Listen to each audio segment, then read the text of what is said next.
connect कर सुनी इसमें कनेक्ट कर मैथिली का ब्लूटूथ लगाओ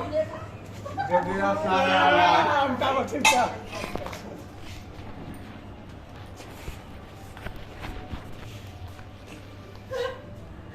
चल